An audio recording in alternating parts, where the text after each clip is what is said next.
شهر النور والغفران، انا رحمة وعتق من نيران، ومنحة من عند الرحمن للمذنبين.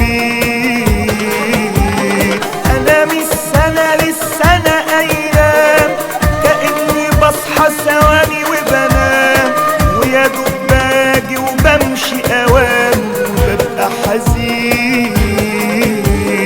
ياما نفسي الايام بتطول وافضل وياكوا كده على طول، وباب النار يفضل مقفول طول السنين. انا رمضان انا جايلك يا صاحب الذنوب، عشان تنساها بقى وتتوب، وتبقى من ربنا محبوب.